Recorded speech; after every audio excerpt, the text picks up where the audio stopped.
Assalamualaikum warahmatullahi wabarakatuh. Saya Rosul Fatunisa. Di sini saya akan mempresentasikan hasil pekerjaan saya, yaitu mata pelajaran metodologi penelitian yang diampu oleh Bu Nurmulan. Jadi di sini saya mengambil contoh, yaitu contoh skripsi tentang pembentukan karakter siswa melalui budaya sekolah di Sekolah Dasar Islam Terpadu atau SDIT.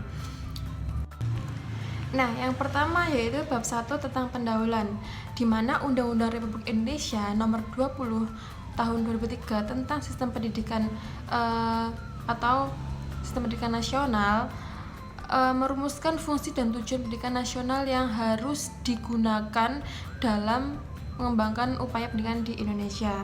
Nah, pendidikan nasional berfungsi mengembangkan dan membentuk watak serta peradaban bangsa yang bermartabat dalam rangka mencerdaskan kehidupan bangsa, bertujuan untuk perkembangan potensi peserta didik agar menjadi manusia yang beriman dan bertakwa kepada Allah Subhanahu wa taala. Nah, pendidikan karakter adalah proses yang tak pernah berhenti dan menyaksikan keadaan di Indonesia ini sekarang ini belum mencapai kemajuan dalam pendidikan karakter. Itu ya. Nah, faktor yang memberi pengaruh besar terhadap pendidikan karakter atau pendidikan nasional itu adalah lingkungan di mana seseorang tumbuh dan dibesarkan dalam keluarga, berteman, dan kelompok sosial. Nah, tugas yang saya buat itu mempunyai tujuan, yaitu kan pasti ada yang namanya rumusan masalah. Nah, rumusan masalah itu saya ada dua, yaitu bagaimana budaya sekolah yang dikembangkan di Sekolah Dasar Anissa yang ada di Kartasura, dan bagaimana pembentukan karakter siswa melalui budaya sekolah itu sendiri. Nah, adapun tujuannya yaitu tujuan penelitian yang pertama yaitu mendeskripsikan gambaran budaya sekolah yang dikembangkan di sekolah tersebut, dan yang kedua adalah mendeskripsikan pembentukan karakter siswa melalui budaya sekolah di Sekolah Dasar Islam Terpadu di Anissa Kartasura. Itu merupakan tujuan penelitian, dan selanjutnya yaitu manfaat penelitian. Nah, dengan memahami makna dari arti pembinaan karakter siswa melalui kegiatan pembiasaan budaya, sekolah dapat diambil kegunaan. Contohnya antara lain yaitu kegunaan secara teoris. Yang kedua adalah kegunaan secara praktis, dan ada banyak lagi. Nah, kita memasuki bab yang kedua, yaitu dari bab kedua itu banyak sekali materi. Nah, saya akan mengambil beberapa, yaitu yang inti-inti saja. Yang pertama adalah pengertian karakter itu sendiri. Nah, istilah karakter dan kepribadian atau watak sering digunakan secara bertukar-tukar, tetapi Alport menunjukkan kata watak berarti normatif, serta menyatakan bahwa character is personality evaluates and personality character developed, atau watak adalah kepribadian dinilai dan kepribadian adalah watak yang tak dinilai. Nah, karakter itu adalah watak, sifat atau hal-hal yang memang sangat mendasar pada diri sendiri atau pada diri seseorang itu sendiri. Nah, yang kedua yaitu pengertian pendidikan karakter. Nah, dalam Kamus Besar Bahasa Indonesia, pendidikan karakter itu merupakan proses perubahan sikap dan tata laku seseorang atau kelompok orang dalam usaha mendewasakan manusia melalui upaya pengajaran dan pelatihan. Itu merupakan pengertian pendidikan. Nah, ada juga menurut Ahmad D. Marimba, atau pendidikan adalah bimbingan atau pimpinan secara sadar oleh si pemilik terhadap perkembangan jasmani dan rohani si terdidik menuju terbentuknya kepribadian yang utama. Nah, selanjutnya yaitu pengertian pembentukan karakter. Nah, dalam pembentukan itu pasti ada sebuah istilah. Nah, pembentukan sendiri adalah sebuah usaha yang telah terwujud sebagai hasil suatu tindakan. Nah, karakter sendiri adalah ciri atau karakteristik atau gaya atau sifat khas dari diri seseorang itu. Nah, dalam hal pembentukan karakter dalam penelitian ini yaitu bagaimana karakter atau perilaku yang baik siswa terbentuk melalui budaya di sekolahan sebagai wujud penyelesaian masalah yang dihadapi. Itu merupakan pengertian pembentukan karakter. Dan adapun juga tujuan pembentukan karakter.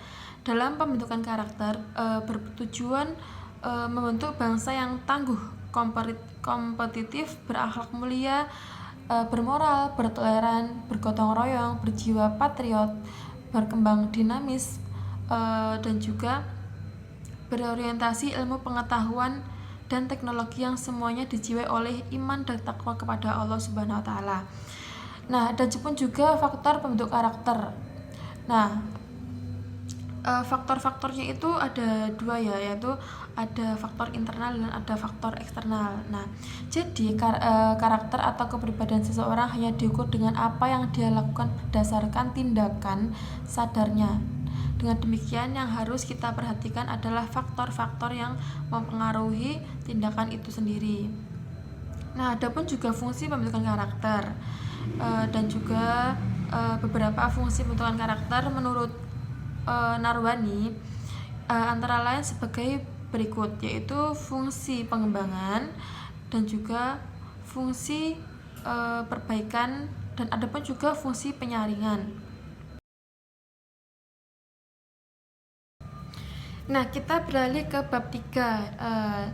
Setelah bab 2 kita beralih ke bab 3, yaitu dalam bab 3 saya akan menjelaskan sedikit tentang isi bab 3, yaitu pendekatan dan jenis penelitian. Nah, dalam penelitian ini saya menggunakan penelitian kualitatif yang bermaksud untuk memahami fenomena tentang apa yang dialami oleh subjek penelitian, misalnya itu perilaku, persepsi, motivasi, tindakan, dan juga lain-lainnya.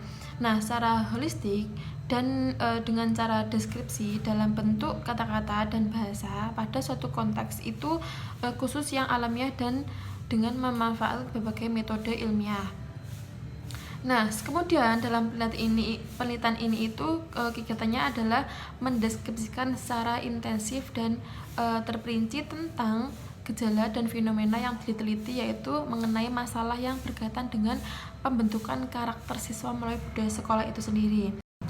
Nah, kemudian rancangan penelitian yang akan dipakai adalah studi kasus atau case study.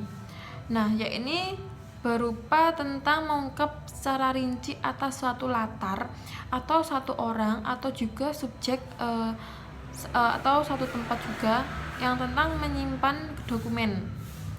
Nah, untuk lebih dapat memahami tentang bagaimana bentuk budaya sekolah yang dikembangkan di SD Anissa tersebut, itu merupakan isi dari bab 3, yaitu tentang pendekatan dan jenis penelitian tersebut. Yang selanjutnya yaitu bab 4. Nah, dalam bab 4 ini itu isinya itu adalah suatu data-data yang ada di yang kita teliti sendiri. Jadi kan saya meneliti di SDIT Anissa Kartasura, di mana saya itu mencari atau mengulik tentang pembentukan karakter siswa melalui budaya sekolah di sekolah dasar Islam Terpadu itu sendiri. Nah, ini itu isinya tentang data-data tersebut, tentang tentang mungkin wilayah tempat itu sendiri, dan juga tentang sekolah itu sendiri pokoknya. Nah, kesimpulan itu sendiri berdasarkan hasil penelitian di lapangan yang saya peroleh dari observasi, wawancara, dan data dokumentasi, maka saya dapat menyimpulkan beberapa hal sebagai berikut ya. Yang pertama itu pembentukan karakter siswa melalui budaya sekolah di Sekolah Dasar Islam Terpadu Anissa Kartasura itu pembentukan karakter siswa melalui budaya sekolah telah berhasil dilihat dari kenyataan yang ada, di mana SD Anissa itu telah mampu menyeimbangkan antar proses dan hasil sehingga memiliki daya tarik sendiri di tengah-tengah masyarakat yang semakin hari semakin mendambakan sekolah berbasis Islam yang berkualitas baik. Nah, tidak hanya memperhatikan aspek ilmu pengetahuan, namun di sekolah dasar Islam Terpadu itu juga mengutamakan aspek keagamaannya juga. Berdasarkan analisis peneliti, maka dapat disimpulkan bahwa di SDIT Anissa itu siswa dididik untuk memiliki karakter religius, jujur, disiplin, kerja kelas, dan semangat kebangsaan, peduli sosial, peduli lingkungan, dan tanggung jawab. Nah, kesimpulan yang dapat saya sampaikan ini tadi yaitu tentang SDIT Anissa itu tidak hanya mengutamakan ilmu pengetahuan saja, namun juga mengutamakan ilmu agamanya itu sendiri. Nah, mungkin itu yang dapat saya sampaikan dalam presentasi hari ini, yaitu tentang tugas metodologi penelitian dari Bu Nurwalan.